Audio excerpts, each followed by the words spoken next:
Current, electricity. क्या क्या चीज़ें पढ़नी है इस चैप्टर में? सबसे पहले हम इलेक्ट्रिक करंट के बारे में पढ़ेंगे, इलेक्ट्रिक करंट क्या होता है। फिर हम पढ़ेंगे जो मेजरिंग इंस्ट्रूमेंट होते हैं ना, जो करंट को या वोल्टेज को मेजर करते हैं, जैसे अमीटर, वोल्ट मीटर वगैरह, या पोटेंशियोमीटर, मीटर ब्रिज, इस टाइप के इंस्ट्रूमेंट्स के बारे में हम बात करेंगे। रेजिस्टेंस वगैरह के बारे में बात करेंगे कि रेजिस्टेंस क्या चीज़ होती है ना, इस टाइप की चीज़ें हम पढ़ने वाले हैं। तो इसके अलावा करंट, जैसे आपको किसी भी इलेक्ट्रिकल सर्किट में करंट, वोल्टेज वगैरह कैलकुलेट करना है तो उसको कैसे हम मेजर करेंगे, वो सारी चीज़ें पढ़ने वाले हैं। नॉर्मली हम दो टाइप का करंट यूज़ करते हैं, एक तो अल्टरनेटिंग करंट और एक डायरेक्ट करंट, एसी और डीसी। तो अभी हम किसके बारे में पढ़ने वाले हैं? डीसी के बारे में। इस चैप्टर के अंदर हम डीसी को पढ़ेंगे, डायरेक्ट करंट को पढ़ेंगे। अल्टरनेटिंग करंट के बारे में अलग से एक चैप्टर आपके सिलेबस में बाद में आएगा, 7th चैप्टर है, ठीक है। तो चैप्टर शुरू करते हैं। सबसे पहला जो क्वेश्चन हमारे दिमाग में आता है वो ये है कि इलेक्ट्रिक करंट होता क्या है।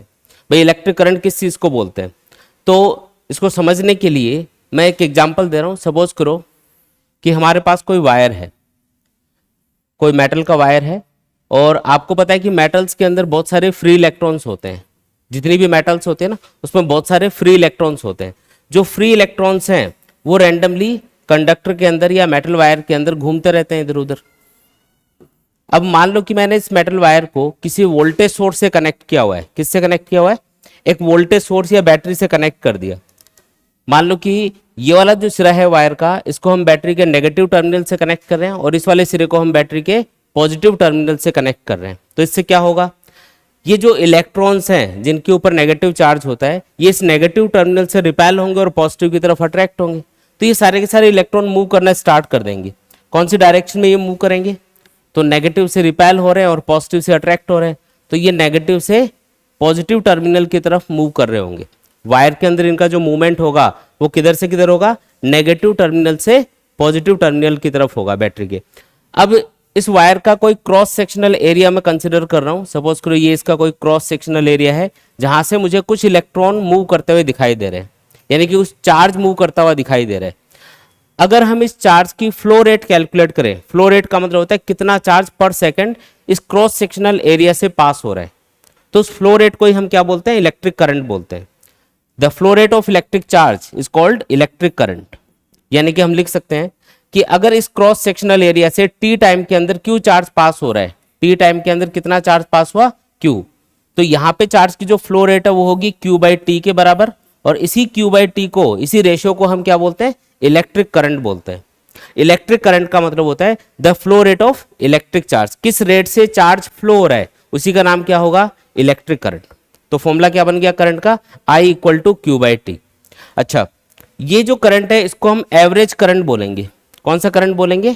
एवरेज करंट, क्योंकि हमने ये कैलकुलेट किया है कि टी टाइम के अंदर टोटल कितना चार्ज पास हुआ। टी टाइम के अंदर टोटल कितना चार्ज इस वायर से पास हो रहा है उसको हमने क्यू बोला, और टोटल चार्ज को जब आप टोटल टाइम से डिवाइड करोगे तो हमारे पास जो वैल्यू निकल के आएगी वो एक एवरेज वैल्यू निकल के आएगी कि पर सेकेंड इतना चार्ज पास हो रहा है। फॉर एग्जाम्पल, मान लो किसी रोड के ऊपर गाड़ियां मूव कर रही हैं और आप रोड के किनारे पे खड़े हो। किसी सेकंड उस रोड से 2 गाड़ियां पास हुई, किसी सेकंड उसी रोड से 3 गाड़ियां निकल गई, और किसी सेकंड एक भी गाड़ी नहीं पास हुई। तो अगर मैं आपको बोलूँ कि 10 सेकंड में एवरेज कितनी गाड़ियां उसके अंदर से पास हुई, तो आप क्या करोगे? 10 सेकंड के अंदर जितनी भी गाड़ियां पास हो रही हैं उनको टोटल कर लोगे। मान लो 50 गाड़ियां निकली सपोज करो, तो गाड़ियों की जो फ्लो रेट है वो क्या हो गई? 50/10, यानी कि 5 गाड़ियां पर सेकंड पास होंगी। लेकिन क्या हर सेकंड 5 गाड़ियां गुजर रही थी क्या? नहीं, कभी कम कभी ज्यादा। तो एक एवरेज वैल्यू आपके पास निकल के आई। तो उसी तरीके से यहाँ पे भी क्या होगा? जब आप ये फॉर्मूला यूज करोगे जिसमें हम टोटल चार्ज को जो टी टाइम के अंदर पास हो रहा है उसको टोटल टाइम टी से डिवाइड करेंगे, तो हमारे पास कौन सी वैल्यू निकल के आएगी? हमेशा एवरेज वैल्यू निकल के आएगी। तो इसको हम बोलेंगे एवरेज करंट। लेकिन अगर एक पर्टिकुलर इंस्टेंट पे आपको पूछा जाए कि वायर में कितना करंट पास हुआ, इंस्टेंट मतलब वेरी स्मॉल टाइम इंटरवल, और वेरी स्मॉल टाइम इंटरवल को हम dt से रिप्रेजेंट करते हैं। किससे रिप्रेजेंट करेंगे बोलो? dt का सिंबल उसके लिए यूज किया जाता है। तो मान लेते हैं कि इस वायर के अंदर इसी क्रॉस सेक्शनल एरिया से dt टाइम के अंदर dq चार्ज पास हुआ। dq एक स्मॉल चार्ज है जो dt टाइम के अंदर पास होगा।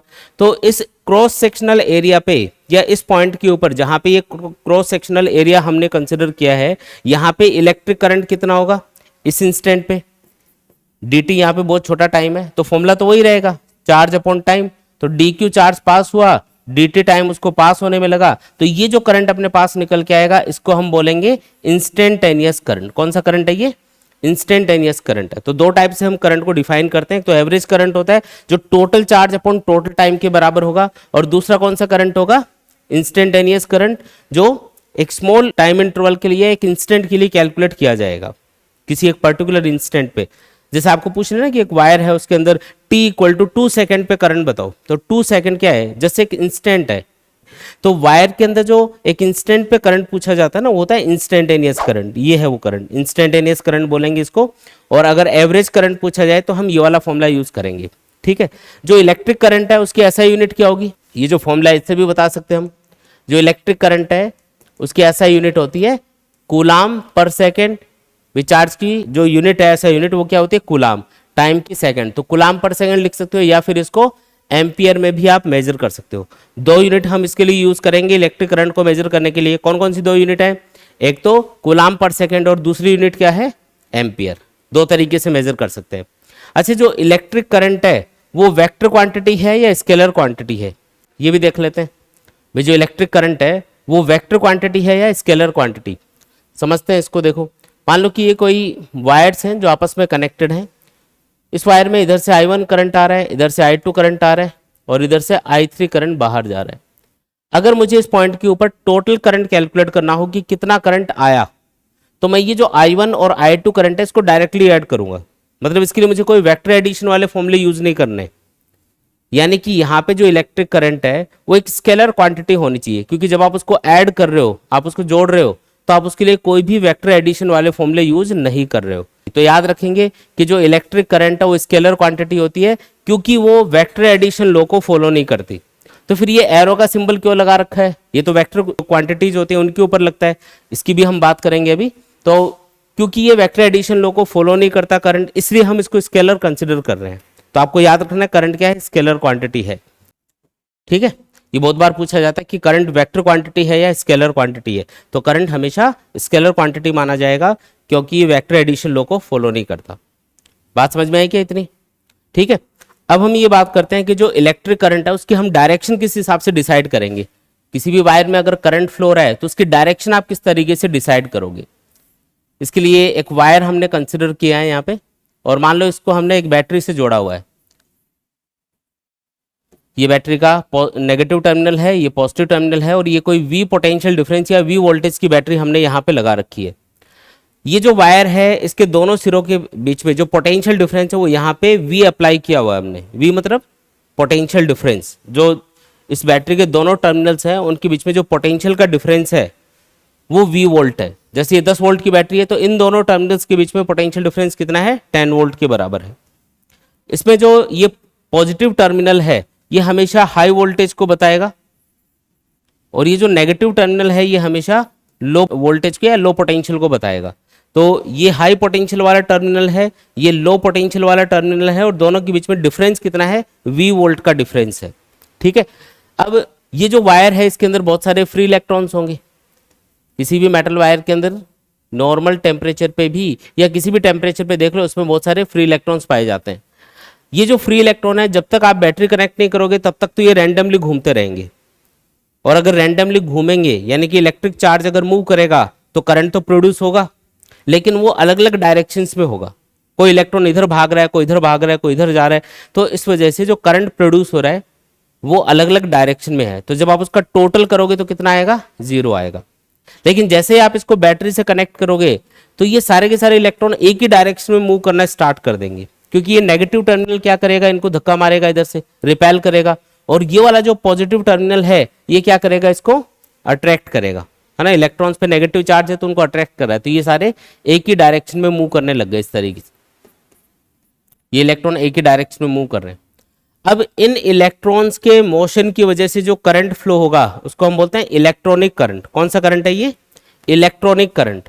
और इलेक्ट्रॉनिक करंट की जो डायरेक्शन होती है वो हमेशा लो पोटेंशियल से हाई पोटेंशियल की तरफ होती है। आप देख रहे हो इलेक्ट्रॉन किधर से किधर जाएंगे? नेगेटिव से रिपेल होंगे, पॉजिटिव से अट्रैक्ट होंगे, तो इनका जो मूवमेंट है वो लो पोटेंशियल से हाई पोटेंशियल की तरफ होगा। तो ये कौन सा करंट है जो ये इलेक्ट्रॉन प्रोड्यूस कर रहे हैं? इसको हम बोलते हैं इलेक्ट्रॉनिक करंट। कौन सा करंट है बोलो? Electronic current. और इसकी डायरेक्शन क्या होती है? From negative potential to positive potential, या low potential to high potential, ऐसा भी बोल सकते हो, ठीक है ना। तो ये है इलेक्ट्रॉनिक करंट। लेकिन अगर मैं जैसे डेली लाइफ के अंदर देखूं तो पानी के फ्लो होने की डायरेक्शन क्या होती है? हमेशा हाई लेवल से लो लेवल। पानी हमेशा कैसे फ्लो होता है? हाई लेवल से लो लेवल। हम इलेक्ट्रिक करंट को भी पानी से कंपेयर करेंगे तो यहाँ पे तो उल्टा दिखाई दे रहा है हमको। जैसे पानी तो फ्लो होता है हाई लेवल से लो लेवल की तरफ, जबकि इलेक्ट्रॉनिक करंट की डायरेक्शन क्या है? लो लेवल से हाई लेवल की तरफ, या लो पोटेंशियल से हाई पोटेंशियल की तरफ। तो इसको हम कभी भी इस सर्किट में या इस वायर के अंदर दिखाएंगे नहीं, क्योंकि ये थोड़ा सा कंफ्यूजिंग रहता है। तो हम जो करंट लेते हैं, जिसको हम कंसिडर करते हैं किसी भी वायर में या किसी भी सर्किट में, वो करंट होता है जो हाई पोटेंशियल से लो पोटेंशियल की तरफ होता है, और उसका हम एक अलग नाम रखते हैं, उसको हम बोलते हैं कन्वेंशनल करंट। मतलब जिसको याद रखना कन्वीनियंट हो हमारे लिए, तो उसको हम बोलते हैं कन्वेंशनल करंट। Conventional current. और ये जो कन्वेंशनल करंट है, ये हमेशा हाई पोटेंशियल से लो पोटेंशियल की तरफ माना जाता है। एक्चुअल में वायर के अंदर करंट किसकी वजह से फ्लो होगा? इन फ्री इलेक्ट्रॉन्स की वजह से। लेकिन ये जो करंट है, यानी कि जो इलेक्ट्रॉन्स की वजह से बन रहा है, इसको हम लो पोटेंशियल से हाई पोटेंशियल की तरफ नहीं दिखाएंगे। क्यों? क्योंकि ये कंफ्यूजिंग है। इसलिए हम जो करंट एज्यूम करेंगे इस वायर के अंदर, उसको हम एक अलग नाम से जानते हैं। क्या बोलते हैं उसको? कन्वेंशनल करंट, जिसकी डायरेक्शन होती है हमेशा from high potential to low potential, या from positive terminal of the battery to negative terminal of the battery. इसको हम बोलेंगे कन्वेंशनल करंट। अब ये दिखाना है हमेशा सर्किट में। तो हाई पोटेंशियल से लो पोटेंशियल की तरफ सर्किट में मैं एक करंट यहां पे दिखा रहा हूं, और इस करंट को हम बोलते हैं कन्वेंशनल करंट, या सिंपल करंट जो बोलते हैं ना, वो यही होता है। इलेक्ट्रॉनिक करंट को हम कहीं नहीं दिखाते, किसी भी इलेक्ट्रिकल सर्किट में ये वाला करंट नहीं दिखाया जाएगा। तो ये करंट तो है, इलेक्ट्रॉन्स की वजह से ही है, लेकिन इसको सर्किट में दिखाते नहीं है। करंट हमेशा कन्वेंशनल करंट आपको सर्किट में दिखाना है, जो हमेशा हाई पोटेंशियल से लो पोटेंशियल की तरफ होगा। देखो, दो तीन और तरीके से आप करंट की डायरेक्शन डिसाइड कर सकते हो। अगर आपको बोला जाए कि भी करंट की डायरेक्शन बताओ इलेक्ट्रिक फील्ड की जो डायरेक्शन है उसके अकॉर्डिंग। अब इलेक्ट्रिक फील्ड की डायरेक्शन अगर इस वायर में पता है, तो उसको देखते हुए हम किस तरीके से इलेक्ट्रिक करंट की डायरेक्शन बताएंगे। अब उसको देखना। मान लो कि इस वायर के अंदर एक इलेक्ट्रिक फील्ड बना हुआ है, जो इस पोटेंशियल डिफरेंस की वजह से क्रिएट होगा। मतलब बैटरी का काम है पोटेंशियल डिफरेंस क्रिएट करना, और उससे क्या प्रोड्यूस होगा? एक इलेक्ट्रिक फील्ड बनेगा। उस इलेक्ट्रिक फील्ड की डायरेक्शन होती है हमेशा पॉजिटिव टर्मिनल से नेगेटिव टर्मिनल की तरफ। तो वायर के अंदर जो इलेक्ट्रिक फील्ड बना, उसकी डायरेक्शन ये है, पॉजिटिव से नेगेटिव की तरफ। अगर आप ध्यान से देखोगे तो कन्वेंशनल करंट की डायरेक्शन भी हमने यही दिखा रखी है। इसका मतलब दोनों की डायरेक्शन सेम है। तो किसी भी कंडक्टर में जो इलेक्ट्रिक फील्ड की डायरेक्शन होती है, वही करंट की डायरेक्शन होती है। किसी भी वायर में या किसी भी कंडक्टर में जो इलेक्ट्रिक फील्ड की डायरेक्शन होगी, इलेक्ट्रिक फील्ड होगा तो फिर इलेक्ट्रॉन्स पे फोर्स लगेगा, इलेक्ट्रॉन मूव करेंगे और उससे करंट बनेगा। तो करंट की डायरेक्शन क्या माननी है? इलेक्ट्रिक फील्ड के अलोंग। कन्वेंशनल करंट की डायरेक्शन होती है along the direction of electric field. एक तरीका तो पहले बताया था, हाई पोटेंशियल से लो पोटेंशियल की तरफ। पहला तरीका क्या है करंट को चेक करने का? हाई पोटेंशियल से लो पोटेंशियल की तरफ करंट की डायरेक्शन होती है। जैसे मान लो कि आपको बोले ये पॉइंट है, ये 10 वोल्ट पे है, ये दूसरा पॉइंट है, ये मान लो 5 वोल्ट पे है, तो बताओ करंट की डायरेक्शन क्या होगी? अगर इन दोनों पॉइंट्स को हम कनेक्ट कर दे तो करंट की डायरेक्शन होगी हाई पोटेंशियल से लो पोटेंशियल की तरफ। ये है कन्वेंशनल करंट की डायरेक्शन। अगर इलेक्ट्रिक फील्ड के रेस्पेक्ट में देखना हो तो आपको बोले कि एक कंडक्टर है, सपोज करो ये कोई कंडक्टर है और इसके अंदर एक इलेक्ट्रिक फील्ड बना हुआ है, इसको बैटरी से कनेक्ट करने की वजह से। तो बैटरी से कनेक्ट करने पे जो यहाँ पे पोटेंशियल डिफरेंस क्रिएट होगा, जिससे इलेक्ट्रिक फील्ड बनेगा, इस इलेक्ट्रिक फील्ड को देख के बताओ कि इस वायर में करंट कौन सी डायरेक्शन में फ्लो होगा। तो क्या बताइए आपको डायरेक्शन करंट की? जो इलेक्ट्रिक फील्ड की डायरेक्शन होती है वही करंट की डायरेक्शन मानी जाती है। इसमें जिस डायरेक्शन में इलेक्ट्रिक फील्ड है उसी डायरेक्शन में करंट कंसिडर किया जाएगा। ये बात भी समझ में आई क्या? तीसरा तरीका जिससे हम करंट को चेक कर सकते हैं, करंट की डायरेक्शन डिसाइड कर सकते हैं। एक चीज नोटिस करो कि जिस डायरेक्शन में इलेक्ट्रॉन मूव कर रहे हैं, करंट की डायरेक्शन हमने उसके अपोजिट मान रखी है।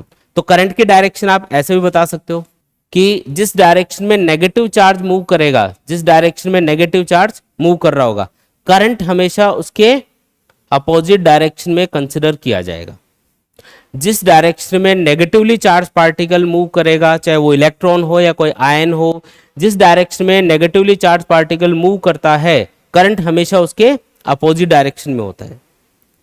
एक और तरीका है जिससे करंट की डायरेक्शन चेक की जा सकती है।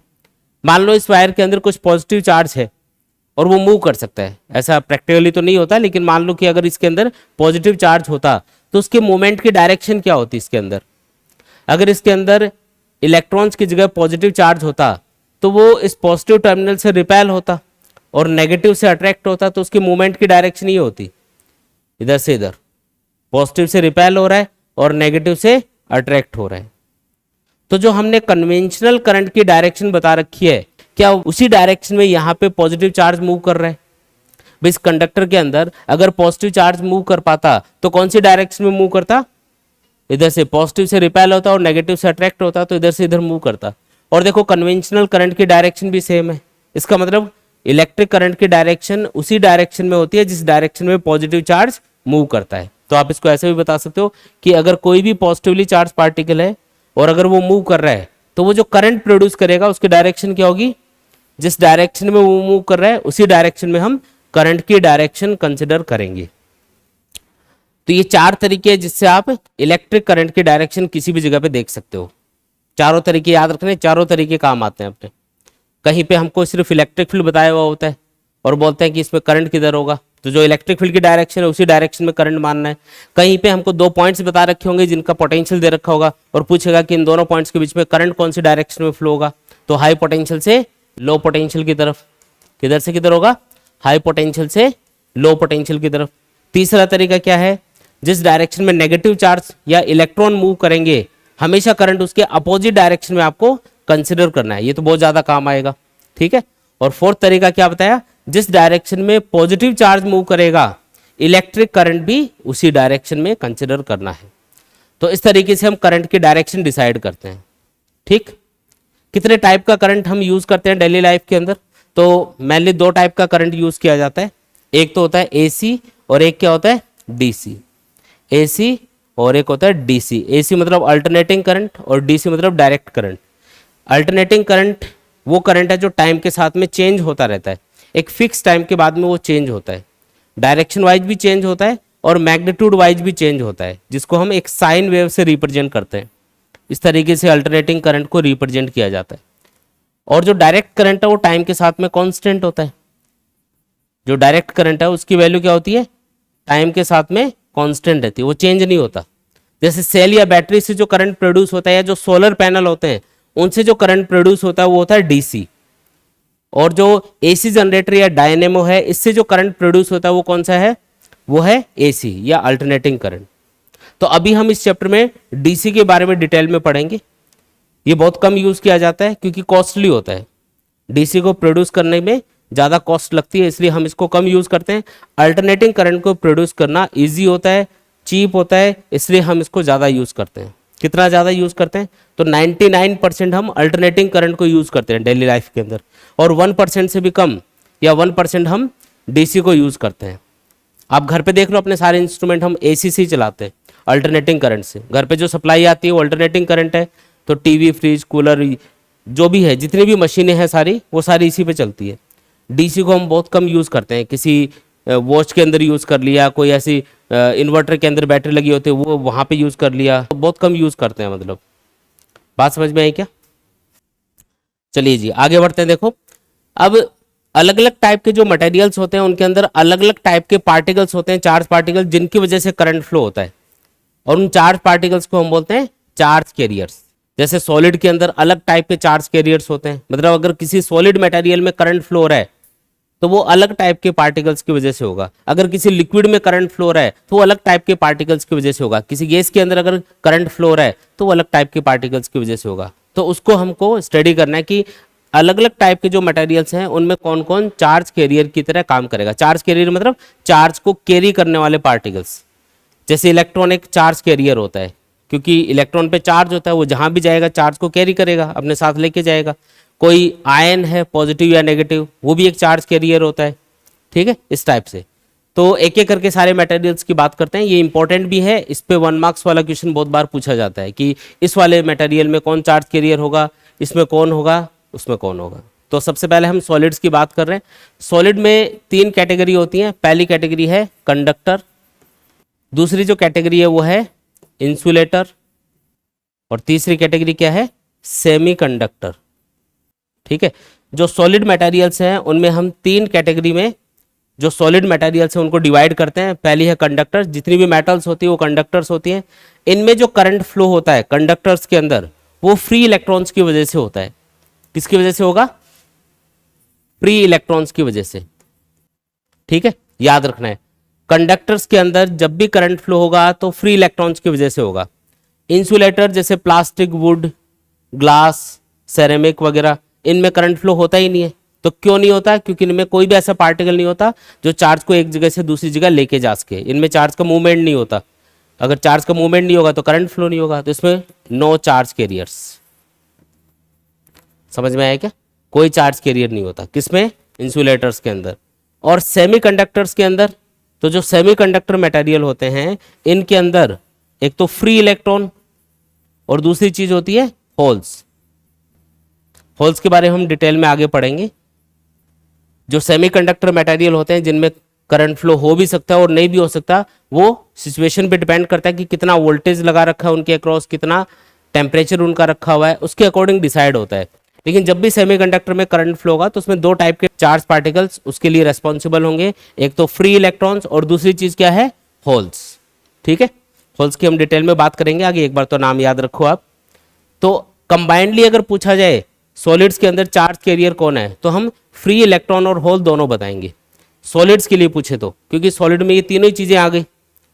तो कोई भी सॉलिड मटेरियल है तो उसमें कौन कौन से चार्ज कैरियर हो सकते हैं, या तो फ्री इलेक्ट्रॉन या होल्स। तो कंबाइंडली बताएंगे कि फ्री इलेक्ट्रॉन्स और होल्स, ये 2 टाइप के चार्ज कैरियर सॉलिड में हो सकते हैं। फिर बात करते हैं लिक्विड्स की। जो लिक्विड होते हैं जैसे प्योर वाटर है तो उसके अंदर करंट फ्लो नहीं होता। जैसे ये मान लो कोई कंटेनर है जिसमें हमने प्योर वाटर भरा हुआ है, प्योर वाटर है ये, तो इसके अंदर करंट फ्लो नहीं होगा। प्योर वाटर में कभी भी करंट फ्लो नहीं होता है। लेकिन अगर हम इसमें थोड़ा सा सॉल्ट मिला देंगे, जैसे NaCl मिला दिया, तो वो Na+ और Cl- इन आयंस में टूट जाएगा। कौन से आयन में टूटेगा, Na+ और Cl-। और ये जो आयंस हैं ये लिक्विड के अंदर इजीली इधर उधर मूव कर सकते हैं। लिक्विड के अंदर खास बात क्या होती है कि जो एटम्स होते हैं या जो मॉलिक्यूल्स होते हैं या जो आयंस होते हैं वो इधर उधर मूव कर सकते हैं। तो इनके अंदर जो करंट फ्लो होगा किसी भी लिक्विड में, जैसे अगर आप सॉल्ट वगैरह मिला देते हो, सॉल्टी वाटर होता है ना, उसमें करंट फ्लो हो सकता है, लेकिन प्योर वाटर में नहीं होता। तो इसके अंदर जो चार्ज कैरियर है वो कौन है, पॉजिटिव और नेगेटिव आयंस है।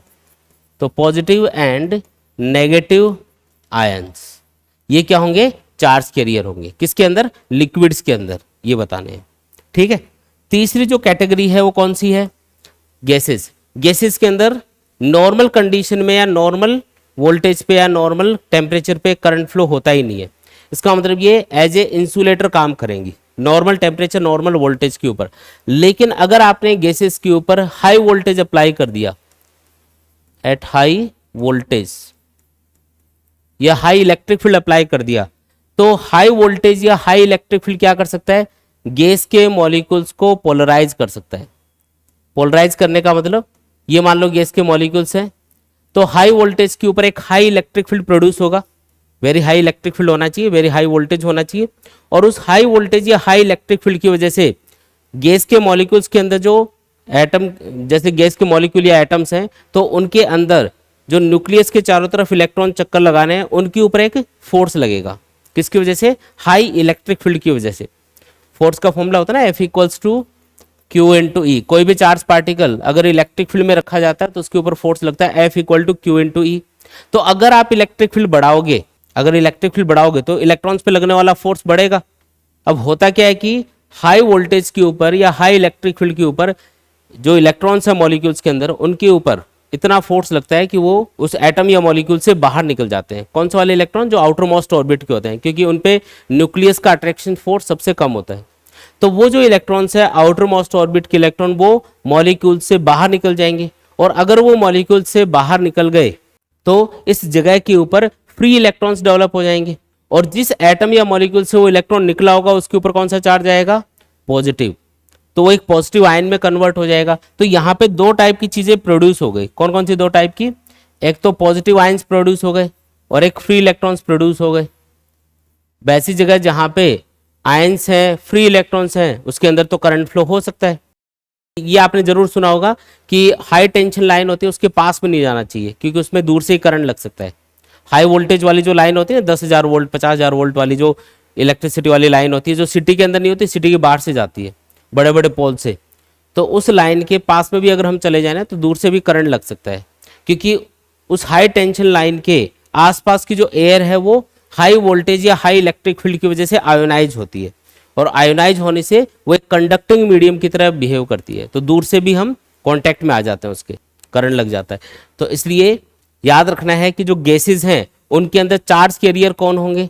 तो गैसेस के अंदर चार्ज कैरियर हाई वोल्टेज के ऊपर ही डेवलप होते हैं, और वो होते हैं पॉजिटिव आयंस, और दूसरी चीज क्या होगी यहाँ पे? Free electrons. आया क्या समझ में? तो ये दो टाइप के चार्ज कैरियर होंगे गैसेस के अंदर एट हाई वोल्टेज। आया समझ में? क्लियर है एकदम? देख लो शुरू से लेकर लास्ट तक, इस टॉपिक में कोई भी डाउट हो तो। और इस पे 1 मार्क्स वाला क्वेश्चन आता है, जैसे ऑब्जेक्टिव क्वेश्चन भी बना सकते हैं इसके ऊपर कि गैसेस के अंदर चार्ज कैरियर होते हैं। अब ऑप्शन दे दिया आपको, फ्री इलेक्ट्रॉन, दूसरा दे दिया फ्री इलेक्ट्रॉन्स एंड होल्स, तीसरा दे दिया positive ions and free electron. याद रखना इसमें नेगेटिव आयन नहीं होंगे, क्योंकि इसमें इलेक्ट्रॉन बाहर निकलते हैं, हमेशा आते नहीं है किसी भी एटम या मॉलिक्यूल में। एनर्जी मिलने से या फोर्स लगने से इलेक्ट्रॉन बाहर निकलेगा, तो पॉजिटिव आयन ही क्रिएट हो पाएंगे, उसमें नेगेटिव आयन नहीं होते। तो गैसेस के अंदर पॉजिटिव आयंस और फ्री इलेक्ट्रॉन, ये दो टाइप के चार्ज कैरियर पाए जाएंगे। ठीक है, देख लो, बताओ कोई डाउट हो तो।